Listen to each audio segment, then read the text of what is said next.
Regresamos a Laiga, a las 10 te acompañamos hasta las 12 del mediodía por la pantalla de Señalú.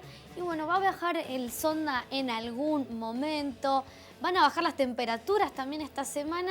Y bueno, estos cambios de clima generan ciertas dificultades respiratorias. Sí, sobre todo en los más pequeños y por eso es que tenemos que estar muy alertos, ¿no? Hay señales de alarma, también en consultas y muchas preguntas que nos vamos a hacer para intentar buscar una respuesta. Sí. Ya está con nosotros Juliette Marún, médica de la Unidad de Demanda Espontánea Pediátrica Respiratoria en el Hospital Universitario.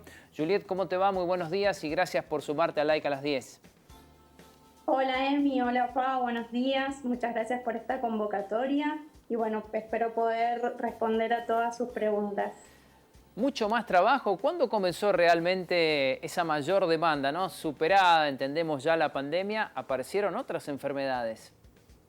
Bueno, sí, así como lo decís vos, Emi, hace aproximadamente desde marzo hemos visto un incremento de otras enfermedades virales respiratorias, así como los virus influenza, que son los virus conocidos como los virus de la gripe, han aumentado luego de que bajó la incidencia del COVID-19. También hemos visto un aumento de otros virus, como el virus sincicial respiratorio o el adenovirus, pero el que más llamó la atención para la semana epidemiológica en la que nos encontramos en estos meses fue el virus de influenza, que desde 2018, es decir, desde antes del 2018, no se veían los picos que estamos viendo ahora de casos de influenza. Bien, ¿cuáles son esos factores y por qué piensan que se ha dado este pico? ¿Es porque ya en algunos lugares ya no es obligatorio el uso del barbijo? O sea, ¿cuáles son esos indicios?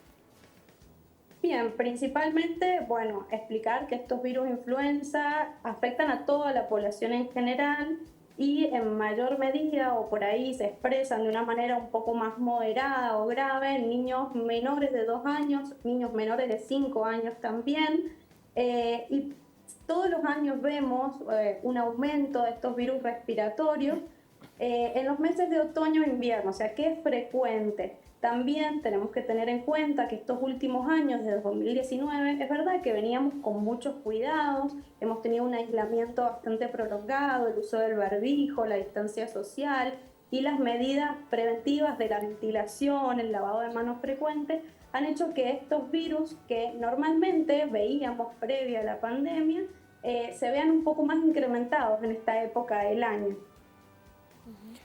Juliette, ¿cuáles son las señales de alarma para tener en cuenta en casa cuando algo está pasando y cuándo es que debemos realizar la consulta médica?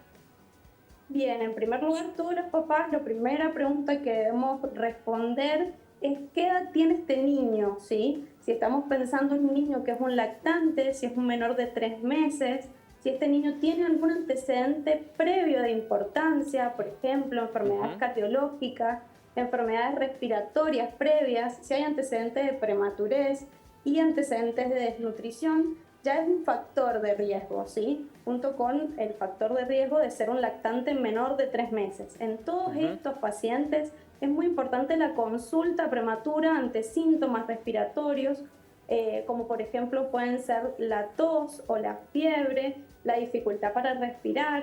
En los grupos de niños mayores lo que vamos a tener en cuenta es, en primer lugar, la agitación. Siempre es lo primero que señalamos. Lo que nosotros decimos el tiraje, que es la retracción de las costillas. Siempre les decimos a los papás que van a notar que se hunden las costillas. A veces podemos notar aleteo nasal también.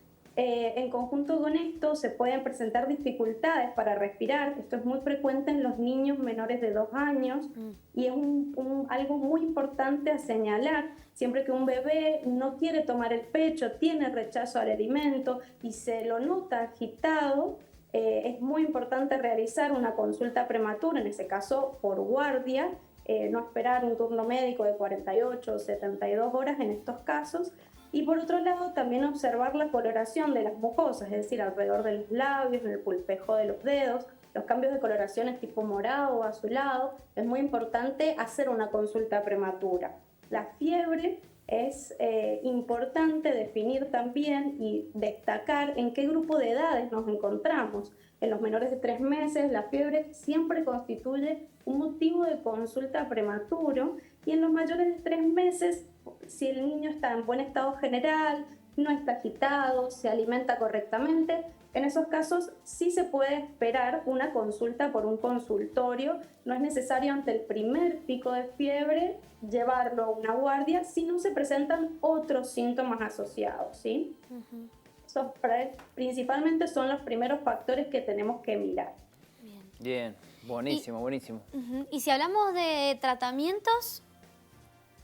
Bueno, hablamos de tratamientos, siempre la mayoría de los tratamientos médicos los vamos a indicar nosotros en consulta, tanto sea en consultorio o por guardia, pero en casa sí que podemos tener ciertas medidas preventivas y que van a ayudar un montón a evitar estas enfermedades respiratorias o a prevenirlas por lo menos.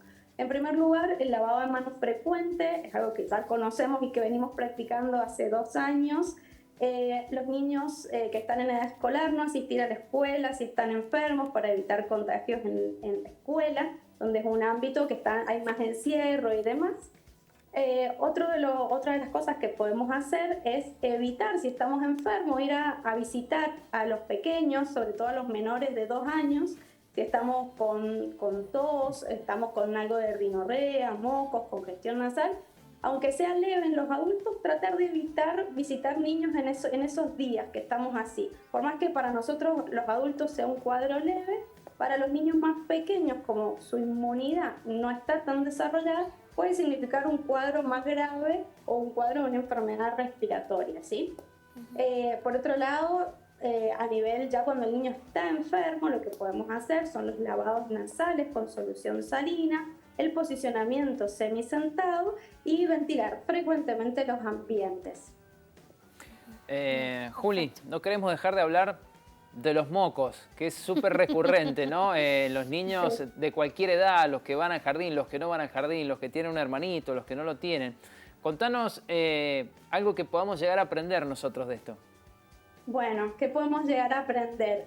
Le voy a preguntar a ustedes, ¿qué creen? ¿Mito o verdad que andar descalzo enferma y genera mocos? No, es mito. Para mí es mito, sí. Sí, mito. Bien, muy bien. Sí, chicos, es mito. Los mocos se transmiten a través de gotas respiratorias, a través de la vía aérea.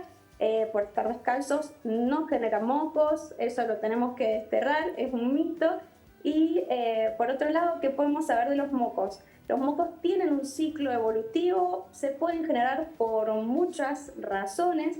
En realidad siempre le tenemos miedo a los mocos, los queremos erradicar, pero tenemos que tener en cuenta que es una de nuestras barreras que tiene nuestro organismo respiratorio para defenderse casualmente de virus y bacterias. O sea, que nuestro organismo genera los mocos para defenderlos, para que el virus no siga avanzando en la vía aérea respiratoria, para que la bacteria no siga avanzando.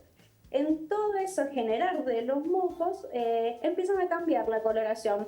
Primero notamos que los moquitos son de color transparentes, son bien acuosos, después notamos una coloración amarillenta y por último una coloración verdosa. Ahora yo les digo, mito o verdad que los mocos verdes siempre van con antibiótico.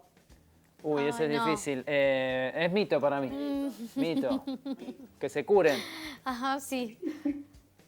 Bueno, bien chicos, no significa, están bien preparados, no significa que los mocos verdes sí o sí requieran antibióticos. En caso de requerirlos, siempre es muy importante que la indicación sea hecha por el médico de cabecera del niño, su pediatra o un médico en caso de que lo tenga que revisar por distintos motivos en guardia, ¿sí?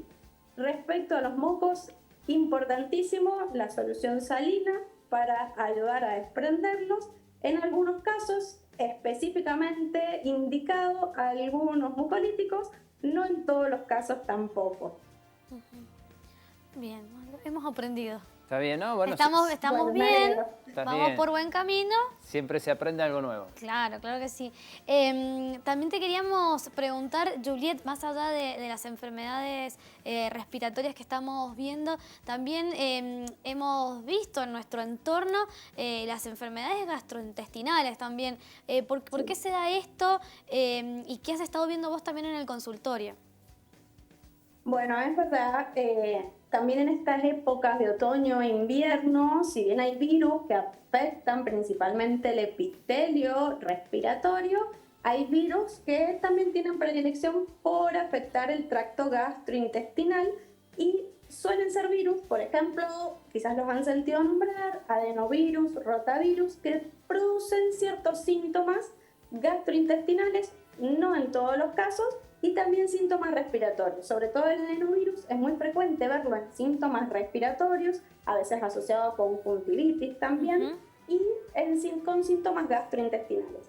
Hemos visto, de todas maneras, las infecciones respiratorias siguen siendo en mayor número en la cantidad de consultas que tenemos por consultorio respiratorio, pero también se ven casos donde se acompañan de síntomas gastrointestinales. En estos casos, lo más importante es que el niño pueda permanecer hidratado en todo momento. Bien, excelente. A veces generan un poquito de fiebre también, ¿puede ser? Sí. También, en todos estos casos de cuadros virales, la fiebre puede estar presente. Perfecto.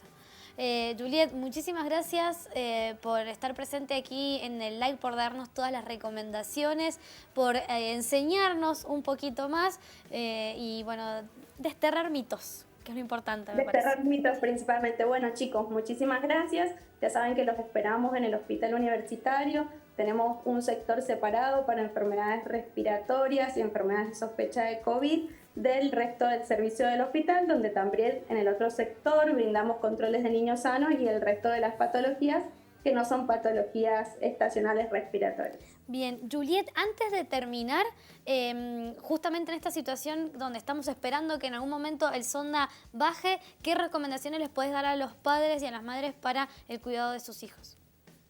Bueno, es muy importante que los días de sonda tratemos de evitar salir afuera a hacer juegos o ejercicios, mantenernos hidratados y sobre todo es muy importante en los niños y lactantes pequeños mantener estas recomendaciones los días de sonda, ya que hemos visto nosotros en nuestra provincia, notamos que los días de sonda, y esto ya está estudiado, hay una bacteria que tiene una espora que se desprende los días de sonda, está en el piso al levantarse. En los lactantes pequeños es más riesgosa para su aspiración y es la bacteria del Clostridium botulium, ¿sí?